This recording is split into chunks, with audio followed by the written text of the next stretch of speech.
This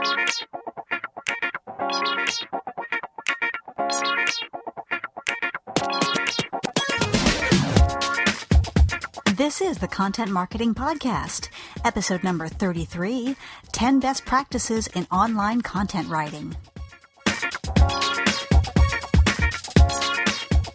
Hello and welcome to the Content Marketing Podcast. This is the show where we help you attract and retain business through the power of quality content. I'm your host, Rachel Parker of Resonance Content Marketing, and today is August 22nd, 2013. Hello, and thank you for joining us today for episode 33 of the Content Marketing Podcast. Just a reminder, we are live on iTunes and on Stitcher, so if you're listening to this episode on the blog, you can click on over and subscribe, and you'll get new episodes automatically delivered to your computer or your smartphone or your tablet or your listening device of choice. And if you use another app for your podcast listening pleasure, we also have an RSS feed, and I will provide that link in the blog post. Last week, we had a very special guest. We spoke with Pamela Muldoon of the Content Marketing 360 podcast. She stopped by to chat about her journey from radio DJ to content marketing thought leader and podcaster. And she also talked about her exciting partnership with the Content Marketing Institute. So if you happen to miss that episode, please feel free to click on over to iTunes or to Stitcher or to the RSS feed and get all caught up. So that brings me to today's topic. Today I want to roll up our sleeves and talk about some best practices for online content writing. Before I get to today's topic, you may recall in last week's episode, I announced that I have begun work on a book, not an ebook, but an actual book. No title yet, but it will be about content marketing, and my goal is to have it either published or well on its way to publication by the end of the year.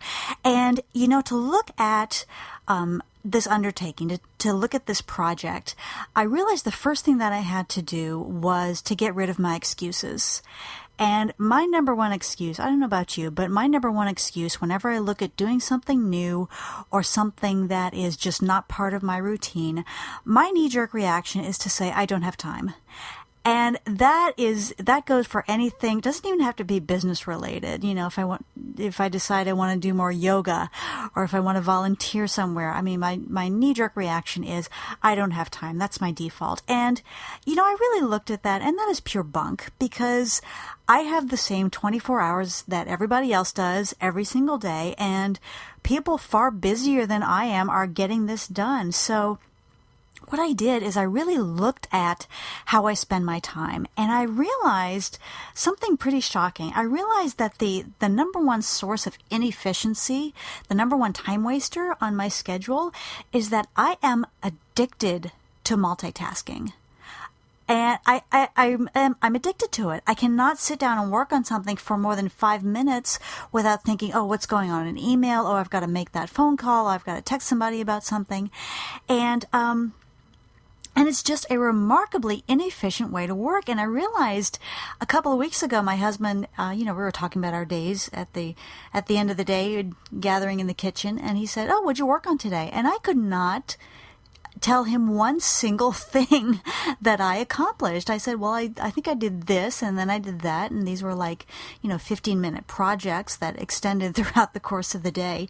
So I made it my mission to really firm up my schedule and to really get rid of that multitasking and to be more efficient with my time. So I came up with a system. Y'all know I love my systems.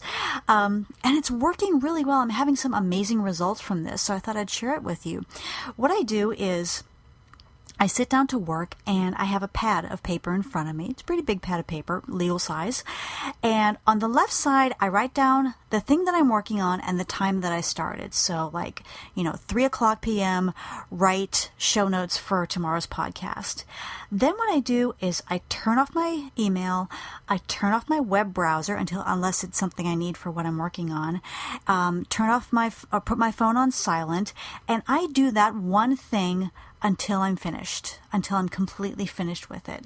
And if anything comes up, if anything pops into my head, like a phone call that I need to make, an email I need to send, or something else that I have to do, I just jot it down on the right side of that pad. I make a quick note of it, and then I get right back to what I'm working on. Another thing is that I only check email and social media when I'm between tasks.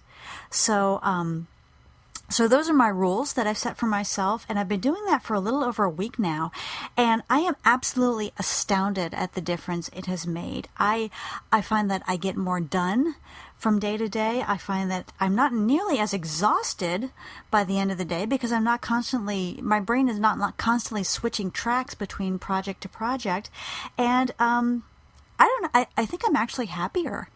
I noticed that the other day. It's like, wow, I've been in a pretty good mood the past few days. I wonder if this has anything to do with it. So that is my insight for the day. I thought I would share that with you if it helps you with either writing a book or something that you're working on, or just getting more done during the day in your schedule. Hope that helps.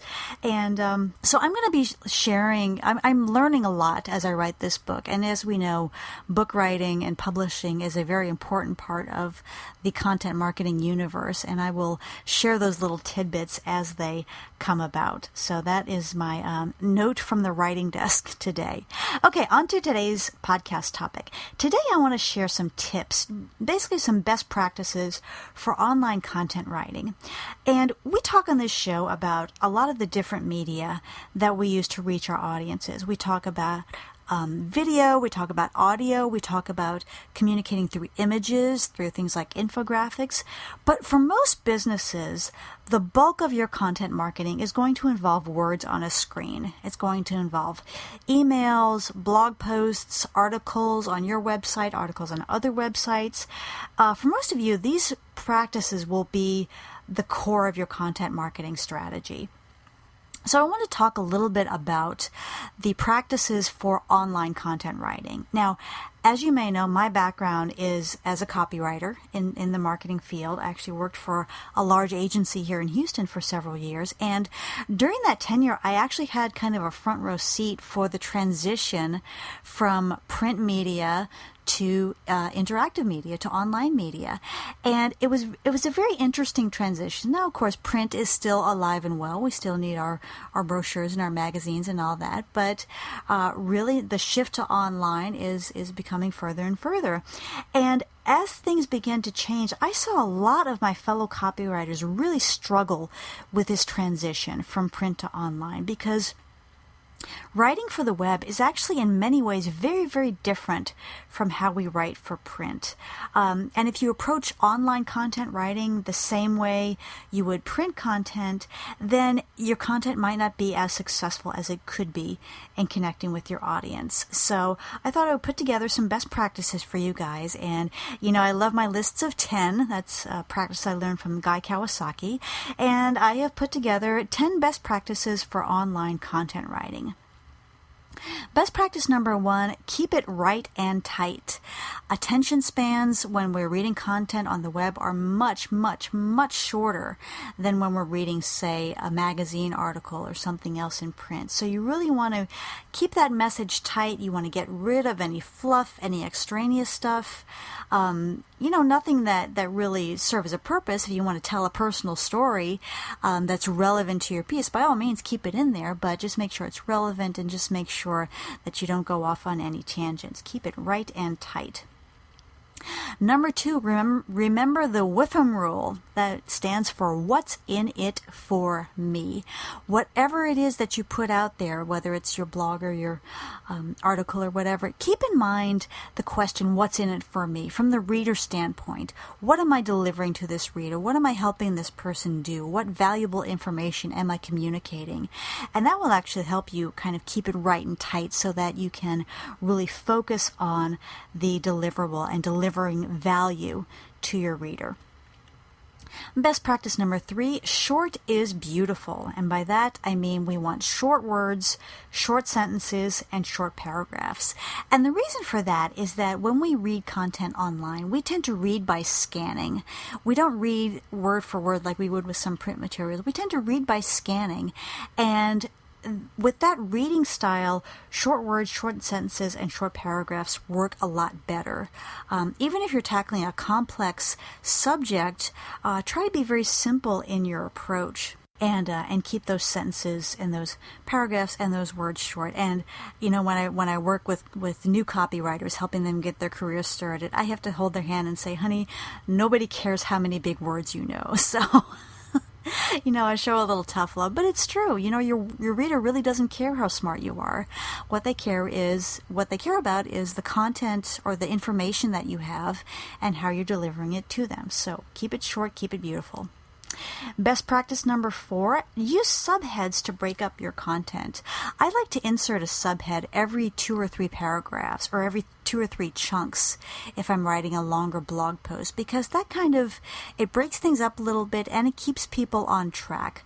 We're going to talk about this subtopic. Okay, paragraph number 1, paragraph number 2, maybe a bullet list in there, and then another subhead. Okay, we're going to talk about this aspect of the question right now. And it really helps your reader stay on track, and it breaks things up, and it helps them to stay focused on the content that you're delivering them.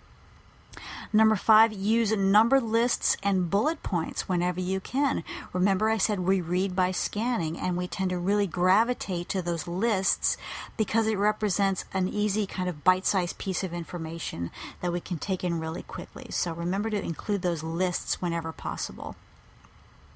Number 6, if you use images or video as a key portion of your message, say you're creating a blog post around an infographic, make sure to include some kind of description.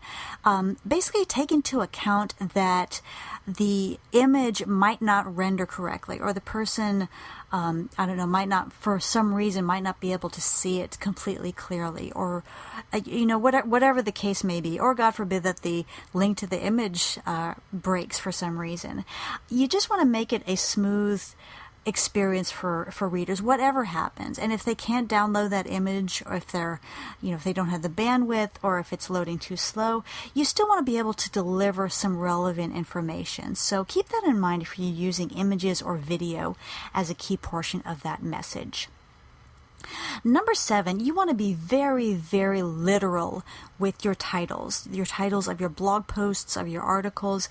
Make sure to tell readers exactly what they're going to get. And this was a definite shift from, say, my experience at the ad agency, because whenever we came up with titles for things or headlines for brochures, it was all about the catchy, snappy, something that was really kind of a play on words, or something that was very clever. And the online world is the complete opposite. People want to know exactly what they're getting. So if you're sharing 5 tips on preparing your lawn for winter, tell people that. And it will not only help your reader, help them decide, oh, that's what I want to read about this topic, but it will also help your search engine mojo, because, of course, Google is looking for those all-important keywords. So keep those titles very literal. Number 8, speaking of search engines, we need to include our search engine fodder. And by that, I mean you need to include your meta tags, so your title and your description tag, and also any images that are on your content. Make sure that they have alt tags. Make sure that there is an alt characteristic associated with that image. And what that will do, that will also help your search engine mojo. But also, if for some reason the image fails to load, then that content that tag will come up. So if you have a picture or a chart showing growth in mobile device use over 2013, if that person cannot read that, can't see that image, then your alt tag, trends in mobile for 2013, will come up, and they will know what is supposed to be there, at least. And so that will make it a smoother experience for them. Also, there are programs that read web pages for the visually impaired, and they also rely on alt tags. So keep that in mind as well. Number 9, always finish your content with a call to action. Remember, people are online where there are a million distractions. They have decided not only to start reading your content, but to read it all the way through and to stick with you for however many 100 words you're providing. So don't just let them go away. Give them a call to action. What do you want them to do? Do you want them to leave a comment? Maybe this content that they're reading has something to do with an upcoming webinar that you want them to know about. Maybe you want them to subscribe to your e-newsletter. So while you have their attention, before you let them go, make sure you put in a call to action so that they have a logical next step so that you can keep their interest. And finally, number 10, if your content runs long, that's fine. You just want to make sure to break it up into parts. So, and what is considered too long and too short for a blog post, I can't answer that for you. It really depends on your subject matter. But I will give you an example. Last year, I started writing a blog post. I wanted to cover the top 10 mistakes that businesses make with their social media. And I started working on this list, and it started off as just a list, and then it was like, well, no, I really need to explain this a little bit more. And before I knew it, it was just a huge, whopping lot of content. So what I did is I broke it up into 10 pieces. So I had a 10 post blog series about the mistakes that businesses make with their social media, and I called it Top 10 Reasons Why Your Social Media Sucks. And the cool part was, when I finished writing that series, I rolled it up into an ebook, which is still available on my website. So if your content runs long, that's not a bad thing. Just make sure that you break it up into more bite-sized parts or bite-sized pieces, and then as an added bonus, if it's substantial enough, you can roll that up into an ebook when you're done with it. So that is my quick and dirty list of top 10 best practices for online content writing. I hope that helps you in your endeavors, and if you have any questions about that, please feel free to let me know. Now it's time for our content marketing tip of the week. For today's tip, I have a little grammar lesson for you. I am going to share with you one of my biggest pet peeves. This is a mistake that I see all the time when I'm reading content online, and it bugs the crap out of me, and I know I am not the only one. I'm talking about the mistake of mixing up the words there, and there. Now, since this is audio, it sounds like I just said the same word 3 times, right? Actually, there are 3 different words that are pronounced there in the English language. There's T-H-E-R-E, there is T-H-E-I-R, and there is T-H-E-Y''R-E. So 3 words mean totally different things, but they are all pronounced there. So let me go through those pretty quickly here. Number 1, there, spelled T-H-E-R-E, denotes a place. So if I told you, walk over there and pick up that pencil, it would be T-H-E-R-E. This version of there can also be used with the verb to be to indicate the existence of something. So if you're going on vacation and I tell you, oh, there's a little shop on the beach, that would also be T-H-E-R-E. The second version, or the second homonym there, is spelled T-H-E-I-R. Now this is a possessive adjective, and that just indicates that it refers to an object belonging to more than one person. So if you are looking for directions for a family's house, I could tell you, oh, their house is the one on the left, and that would be spelled T-H-E-I-R. The third homonym, pronounced there, is T-H-E-Y''R-E. This is a contraction that combines the words they are. So anywhere you use the words they are, you could substitute this homonym of there. So if I told you they're supposed to come over at 5:30, that would be T-H-E-Y''R-E. So those are the three, I call them 3 versions, but they are 3 words that are all pronounced there that I see people mixing up a whole lot over on the World Wide Web. And I know this may sound really nitpicky for a lot of people, but please do try to keep these words straight. It's one of those errors that your spell check on your word processor or on your WordPress plugin will not catch, because these are all 3 of them are legitimate words. But if it makes its way into your content, it's really a serious spelling error. It's every bit as serious as if you were to spell cat with a K. So please be mindful of those 3 homonyms that all sound like there, and make sure you spell them correctly in your content. Okay, grammar lesson over. Okay, campers, that is it for me this week. I hope you've enjoyed this episode of the Content Marketing Podcast. Kind of a short and sweet episode. If you like what you've heard today, please feel free to subscribe on iTunes or Stitcher or via our RSS feed. And if you really like what you've heard, please leave us a quick review on whatever site you found us on. I would so appreciate it. For more information about content marketing, you are welcome to visit our blog at resonancecontent.com/blog, where you'll also find links to our pages on Facebook, Twitter, and LinkedIn, and other social networks. All right, mixed up my social networks there for a second. If you'd like to email me a question to cover in a tip of the week, you can contact me anytime at rachel@resonancecontent.com. And if you'd like for me to come speak about content marketing to your business or your organization, got a lot of exciting engagements rounded up for fall, you can find information about my most current talk at contentmarketingspeaker.net. As always, I like to leave you with a quote, and today's quote is from Jeff Bezos. He is the CEO of Amazon.com, and most recently, he is the brand new owner of a little newspaper called The Washington Post. This is from a keynote speech he gave back in 2009, and he was talking about the early days of Amazon when, it really wasn't turning a profit, and a lot of people were kind of mocking it and making fun of it and saying it would never last. And as part of this talk, Jeff Bezos had this to say: "Invention requires a long-term willingness to be misunderstood." So think about that for a while. Again, this is Rachel Parker with Resonance Content Marketing, and we will see you again next week. Take care.